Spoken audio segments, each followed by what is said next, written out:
Dealerships are overflowing with motorcycles that no one wants.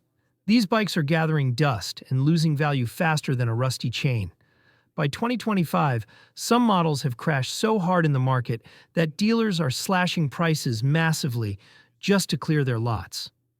But don't be fooled, because even at rock-bottom prices, these motorcycles are financial landmines waiting to explode. Before you spend a single dollar on a new motorcycle, you owe it to yourself to see this. Today, we are counting down the 10 motorcycles that have become completely worthless in 2025. Trust me, the number one will shock even the most die-hard Harley-Davidson fans. At number 10 is the Suzuki Boulevard M109R. This bike was once celebrated as the king of muscle cruisers and was the dream ride for anyone craving raw street power without worrying about practicality. When it first launched, the M109R grabbed attention everywhere thanks to its aggressive design, massive rear tire, and sheer brute force. Under the hood sits a powerful 1783 cubic centimeter V-twin engine, delivering 128 horsepower and an impressive 118 pound-feet of torque. On paper, it was a monster, and for a time, it lived up to that reputation. However, fast forward to 2025, and the M109R has fallen harder than anyone anticipated.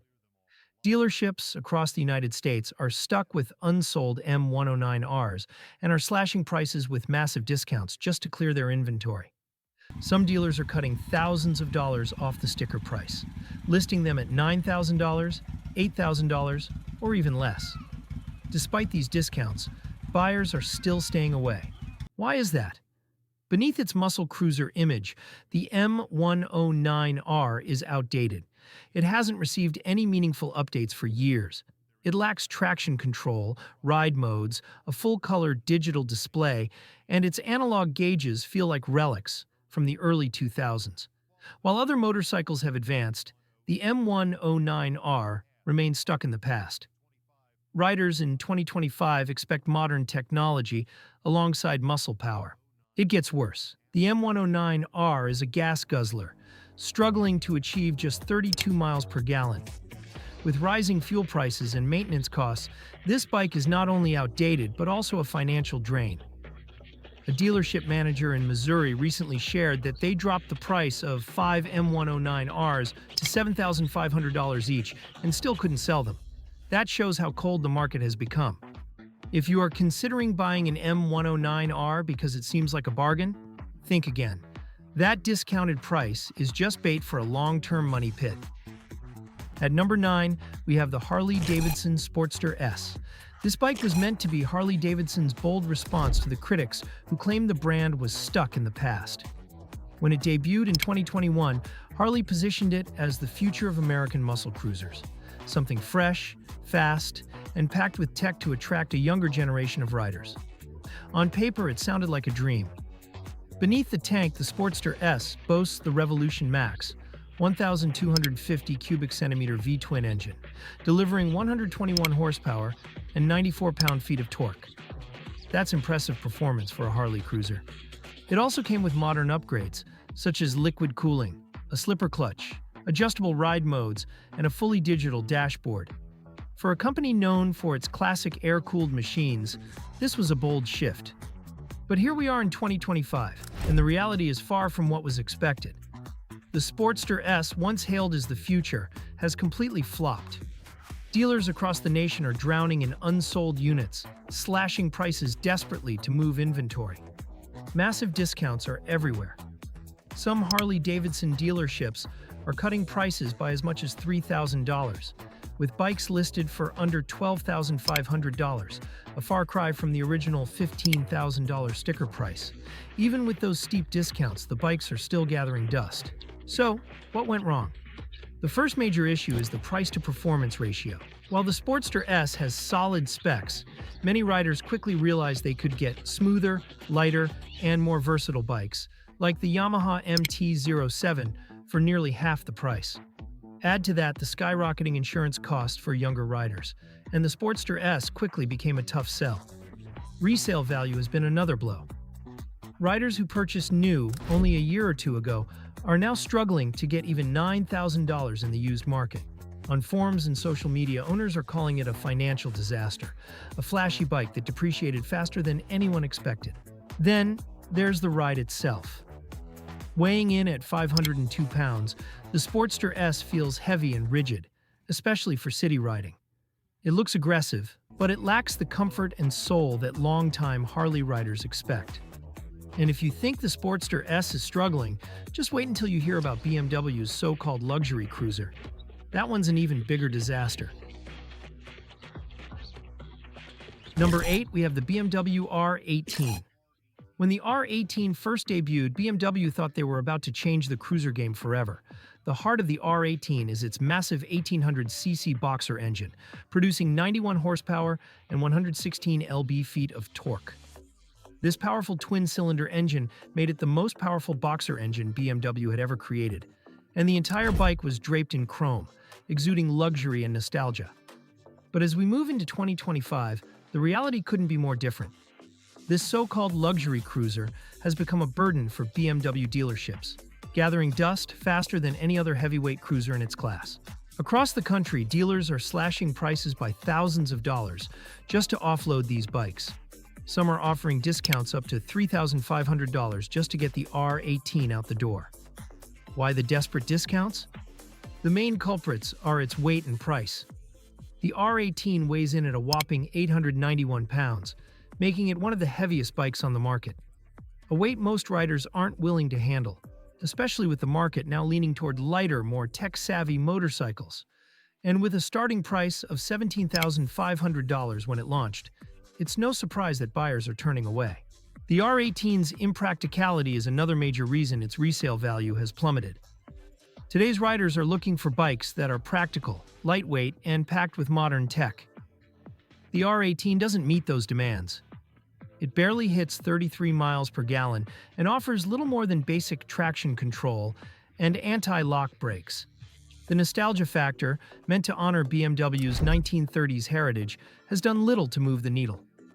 Younger riders aren't interested, and the older Harley-Davidson crowd isn't about to switch brands anytime soon. On forums, R18 owners are trying to sell their bikes for as low as $10,000 and still can't find a buyer. If you spot an R18 at your local dealership with a huge discount, there's a reason for it. It's a sinking ship. And it's not just heavyweight cruisers losing value. Even beginner-friendly bikes aren't immune. Stay tuned for the next bike on our list. Number 7, Kawasaki Vulcan S. The Vulcan S was once hailed as the perfect beginner cruiser, a bike that made the world of two wheels more accessible for new riders. It arrived on the scene with plenty of promise, powered by a 649 cubic centimeter parallel twin engine that delivered 61 horsepower and 46 pound-feet of torque. Add to that an approachable 27.4 inches in seat height and Kawasaki's Aerofit system, which allowed riders to adjust the handlebars, foot pegs, and seat to fit their body. And you had a motorcycle that seemed tailored for entry-level riders. But in 2025, the Vulcan S is sitting unsold on showroom floors across America. It has become one of the most unwanted bikes in the market, and Kawasaki dealerships are now offering massive discounts just to clear them out. Some dealers have slashed prices by over $1,000 below the manufacturer's suggested retail price, desperate to dump their remaining inventory before the year is out. The Vulcan S has not received a meaningful update in nearly a decade. The motorcycle you'll find in 2025 is basically the same machine that launched back in 2015. It is stuck in the past, offering no modern features like cornering, anti-lock braking systems, ride modes, or even a digital display. Instead, it still relies on a basic analog gauge that looks straight out of the early 2000s. Second, recent tariff increases on imported motorcycles have driven up the cost of Japanese bikes like the Vulcan S. What was once a $7,000 budget-friendly option now sits closer to $8,500 out the door. And when buyers can get more modern, better-equipped motorcycles like the Honda Rebel 500 for $6,500, the Vulcan S starts to look like a bad deal. And let's not forget resale value. Riders who bought a Vulcan S new in the last few years are now struggling to sell them for even $4,000, even with low mileage and clean titles. The market has simply moved on, leaving the Vulcan S behind. And if you think the Vulcan S is a bad deal, the next bike on this list is a premium sport tour that has fallen even harder from grace. Keep watching. Number 6, KTM 1290 Super Duke GT. Built to crush miles without sacrificing speed, this machine blends long-distance comfort with serious track-ready power. At the heart of this aggressive beast is a 1,299 cubic centimeter V-twin engine that delivers a staggering 175 horsepower and 94 pound-feet of torque. On paper, it promised to be a dream machine, fast, nimble, and loaded with tech-like cornering, anti-lock braking system, multiple ride modes, a quick shifter, and semi-active suspension. But here's the ugly truth. In 2025, this bike has become a financial nightmare. Dealerships across the country are desperate to offload leftover Super Duke GTs, slashing prices by thousands of dollars just to clear out showroom space. Some dealerships have even been spotted offering discounts of up to $4,000 off the sticker price, practically begging riders to take one home. When this bike hit the market, it carried a jaw-dropping sticker of $20,000. For a sport touring bike, that price was hard to swallow, especially when you could get a Yamaha Tracer 9 GT or a Kawasaki Ninja 1000 SX for thousands less and still enjoy cutting-edge tech. Owners also reported frequent electrical glitches, overheating problems, and clutch failures, all while racking up massive repair bills. Many riders shared their horror stories online, describing how they spent more time in the dealership service bay than on the road. And when you add the cost of maintenance and premium European parts, it became clear that this bike was a money pit. Then there's the depreciation curve. A used Super Duke GT that once sold for $20,000 is now struggling to fetch even $10,000 on the used market. That's a brutal 50% loss in just a few years. Riders who took the bait early are now desperate to unload them at steep losses, and buyers are steering clear. And if you think a premium sport touring machine losing half its value is bad, wait until you see the next bike on the list. A budget cruiser that's become a total disaster. Number 5, Honda Shadow Phantom. For riders who wanted that classic blacked-out style without breaking the bank, it seemed like a dream come true.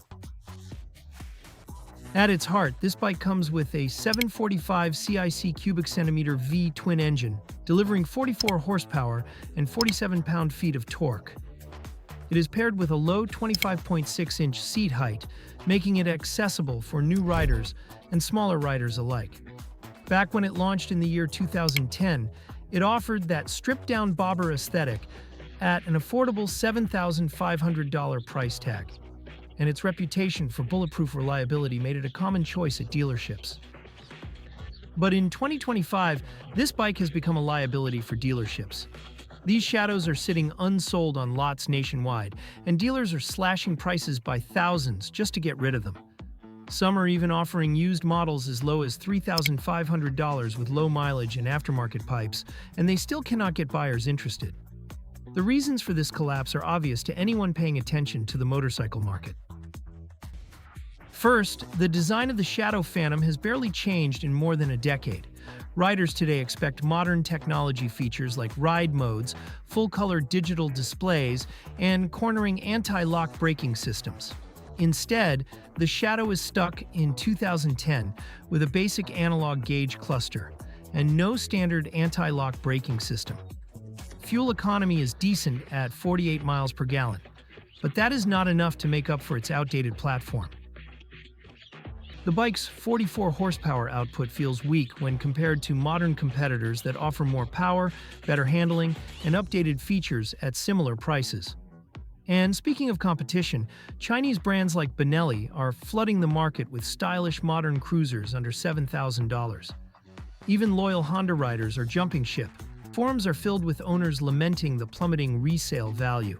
One rider shared how he bought a Shadow Phantom in 2022 for $7,000 and cannot get more than $3,000 for it now, even after adding accessories. And speaking of outdated machines, the next bike on this list is a retro classic that is gathering dust on dealer lots everywhere. You will not believe how far it has fallen. Number 4, Triumph Bonneville Bobber. When the Bonneville Bobber first hit the market, it was supposed to be the ultimate throwback bike for riders chasing that stripped-down retro style. At its heart is a parallel twin engine measuring 1,200 cubic centimeters, producing 77 horsepower and 78 pound-feet of torque. On the showroom floor, the Bobber looked like a dream. A low-slam seat at 27.2 inches wide, flat bars, and a hardtail look that screamed classic cool. It was marketed as the perfect blend of old-school attitude with modern reliability. With a starting price of $13,500, the Bobber was pitched to experienced riders who wanted something different without sacrificing performance. And in the early years, it worked. Riders loved its distinctive single seat, minimalist styling, and nod to the stripped-down customs of the 1930s and 1940s. But here's the harsh reality in 2025. The Bobber is now a dealership nightmare. Dealers across the country are sitting on unsold inventory, desperate to clear them out. Many are offering massive discounts, cutting prices by as much as $2,000 to move these bikes off the lot. But the interest just isn't there anymore. One of the biggest reasons? The market has shifted. Today's riders want versatility, tech, and bang for their buck. The Bobber lacks all three. There are no ride modes, no cornering, anti-lock braking system, no modern connectivity features, just a basic analog display and an old-school aesthetic that no longer justifies its premium price. On top of that, the bike's niche appeal is working against it. The Bobber looks cool, but it is not practical. The single seat limits passenger use. The riding position is uncomfortable for long trips, and the minimalist design sacrifices functionality for style. Riders who used to crave this kind of bike are now gravitating toward adventure models and sport nakeds that offer more power, more tech, and more comfort at similar or lower prices. And if you thought old-school British bikes were struggling, the next bike on this list is an American cruiser classic that is completely collapsed in value. You do not want to miss this one. Number 3. Indian Scout 60. The bike was once celebrated as an affordable gateway into the Indian motorcycle brand, offering classic cruiser styling at a price point aimed at beginners and budget-conscious riders. Underneath its stripped-down retro exterior, it features a 999 cubic centimeter V twin engine, delivering 78 horsepower and 65 pound-feet of torque. With a low 25.6 inches in seat height, lightweight frame, and clean minimalist lines, the Scout 60 was marketed as a perfect entry-level cruiser with American heritage baked in. But here's the brutal truth. In 2025, the Scout 60 has become one of the worst investments you can make on two wheels. Harley-Davidson dealerships and Indian showrooms alike are scrambling to offload these bikes, slashing prices and throwing in massive discounts just to move aging inventory. Some dealerships are cutting prices by up to $2,000 off the sticker price. And even then, they are struggling to find takers. The Scout 60 is falling behind in a market where new riders demand technology and value. Despite its approachable image, this bike offers nothing beyond basic anti-lock braking system and an analog gauge cluster. No ride modes, no traction control, no digital display. Nothing that today's riders expect even at the entry level. By comparison, Chinese and Japanese brands like Benelli and Kawasaki are selling similarly powered cruisers with full-color digital dashboards, selectable ride modes, and better fuel efficiency, all for thousands of dollars less. Second, the Scout 60's resale value has tanked. Riders who paid over $11,000 for a new unit back in 2023 are now struggling to sell them for $5,000 or less.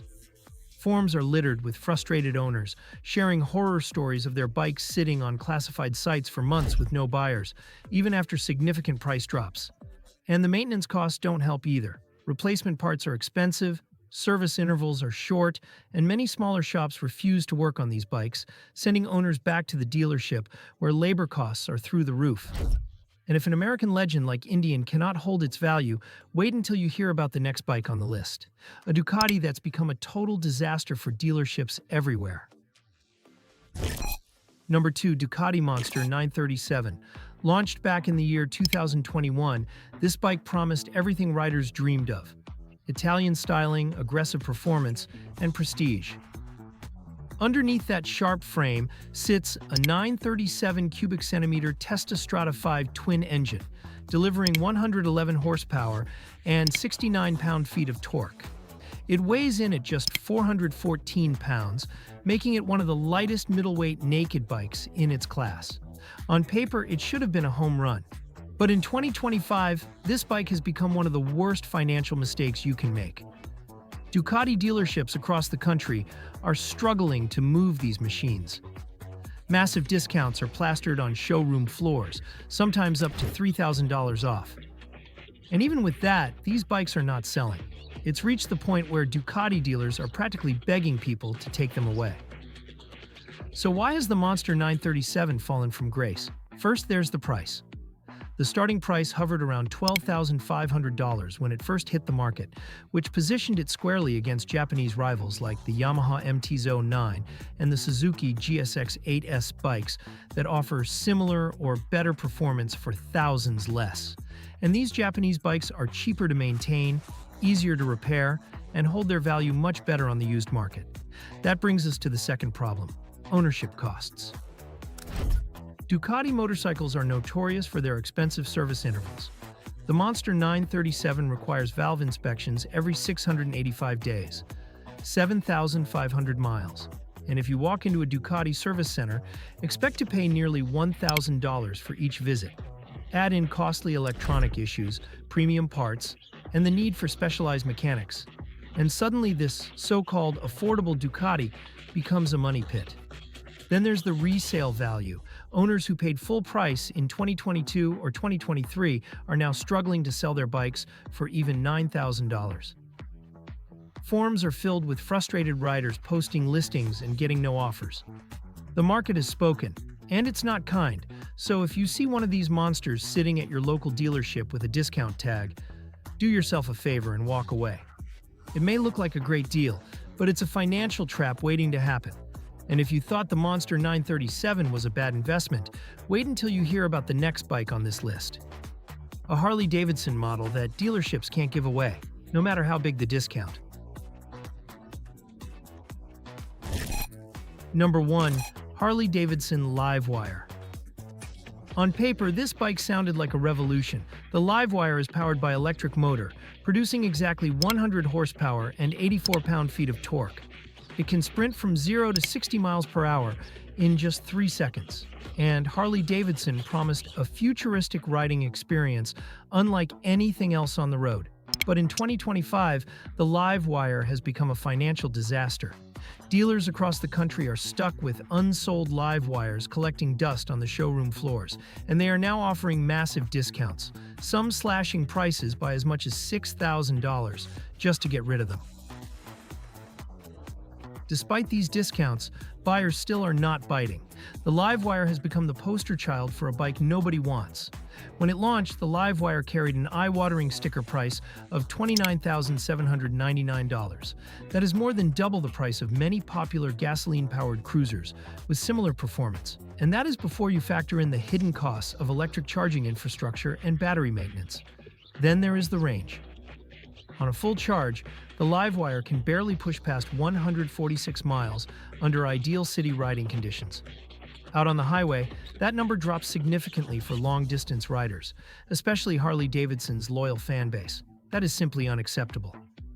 Nobody wants to stop every 100 miles to recharge for 45 minutes, especially when a gas cruiser can keep going for 250 miles on a single tank. Beyond the price and range, the market just never warmed up to the idea of an electric Harley-Davidson. The traditional Harley crowd wants the growl of AV twin engine, the rumble beneath the seat, and the mechanical feel of American steel. The Livewire's quiet, whirring ride stripped away everything they loved. Even younger riders, who the Livewire was supposed to attract, stayed away.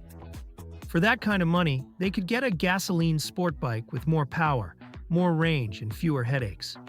By 2025, the Livewire's resale value has collapsed, and Harley-Davidson dealerships are practically begging customers to take them off their hands at deep discounts. And that wraps up our countdown. There you have it, the 10 motorcycles now worthless in 2025. If you are thinking about buying a bike this year, do not get stuck holding the bag. And if you want to know which motorcycles actually hold their value and are worth your hard-earned money, hit that subscribe button because that video is coming next.